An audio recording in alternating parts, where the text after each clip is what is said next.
मगर यही तो कोणार्क के सूर्य मंदिर में भी था। अगर आप देखें तो आंध्र प्रदेश में वेद नारायण मंदिर है, उसमें ही भगवान के चरणों के ऊपर पड़ता है।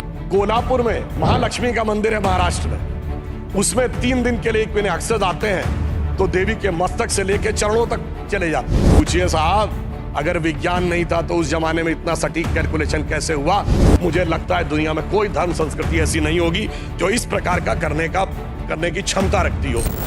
श्री राम जन्मभूमि का जो मंदिर बना है ना, उसमें एक बड़ा साइंटिफिक एंगल आया है। वो क्या है कि रामनवमी के दिन उनके मस्तक के ऊपर सूर्य तिलक होगा। अब इसके लिए सबसे पहले किस चीज की जरूरत है? जो प्लैनेटरी पोजीशन थी कि अर्थ का जो एंगल होगा सूर्य के साथ उस पर्टिकुलर दिन कैसे होगा, तो इसमें 3 इंस्टीट्यूट ने काम किया है। इंस्टीट्यूट ऑफ एस्ट्रोफिजिक्स बेंगलोर ने, जिसने उस पूरे एस्ट्रोनॉमिकल कैलकुलेशन को सटीक ढंग से किया है।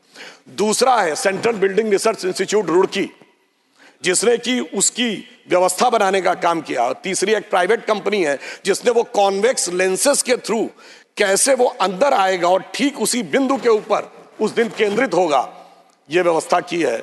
मगर मैं अपने विरोधियों को बताना चाहता हूं, आज तो एस्ट्रोफिजिक्स का इंस्टीट्यूट है, आज तो हमारे पास इतनी टेक्नोलॉजी है, मगर यही तो कोणार्क के सूर्य मंदिर में भी था। यही तो अगर आप देखें तो आंध्र प्रदेश में वेद नारायण मंदिर है, उसमें ही भगवान के चरणों के ऊपर पड़ती है। कोल्हापुर में महालक्ष्मी का मंदिर है महाराष्ट्र में, उसमें 3 दिन के लिए एक महीने अक्सर आते हैं तो देवी के मस्तक से लेकर चरणों तक चले जाते हैं। कर्नाटक के श्रृंगेरी में जो मंदिर है उसमें 12 महीनों में अलग अलग सूर्य की गति पड़ती है। पूछिए साहब, अगर विज्ञान नहीं था तो उस जमाने में इतना सटीक कैलकुलेशन कैसे हुआ जो आज इतने बड़े बड़े सैटेलाइट्स के बाद होने की बात आई है? इसलिए मैं कह सकता हूं कि इसके लिए हमें इस विचार पे धर्म और संस्कृति के साथ इस विज्ञान पर भी गर्व करना चाहिए। वैसे मैं एक और बात कहना चाहता हूं, इसमें विज्ञान का एक और गहरा, आप सबको ध्यान हो कि उसमें 84 सेकंड का मुहूर्त था, और वो शुरू कहां से होता है? अगर आपने कभी भी उसको सुना हो, लोग को तो क्या कहते हैं, ब्रह्मा आयु द्वितीय परार्धे, द्वितीय परार्ध ब्रह्मा की आयु मतलब 155 ट्रिलियन ईयर्स।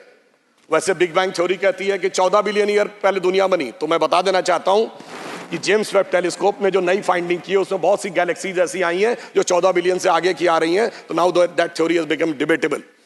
फिर वहां से आते हैं श्वेत वाराह कल्प यानी 1.97 बिलियन ईयर्स, फिर आते हैं वैवस्वत मनवंतरे, फिर आते हैं कलयुग यानी 5125 ईयर्स, फिर आते हैं विक्रम संवत में 2081 साल, फिर आते हैं वर्ष के भाग में, उत्तरायण सूर्य में, फिर आते हैं महीने में, और उसके बाद वार नक्षत्र होते हुए 84 सेकंड तक। मैं कहना चाहता हूं ये भारत की सनातन यात्रा है जो 155 ट्रिलियन ईयर से लेकर सटीक कैलकुलेशन 84 सेकंड तक का करती है। मुझे लगता है दुनिया में कोई धर्म संस्कृति ऐसी नहीं होगी जो इस प्रकार का करने की क्षमता रखती हो, वो सिर्फ हमारे यहाँ। मगर उसके बाद भी माननीय सभापति महोदय, मैं कहना चाहूंगा कुछ लोगों को, और इस बारे में दुनिया के सबसे बड़े कॉस्मोलॉजिस्ट कार्ल सैगन, जिसने first man made object Voyager जो सोलर सिस्टम के बाहर गया है उसका जो मैसेज है कंपोज किया है, उसने लिखा है, उसका वीडियो कोई जाके चेक कर सकता है। Now only the ancient calculation of Hindus matches with the modern scientific calculation, cosmological calculation.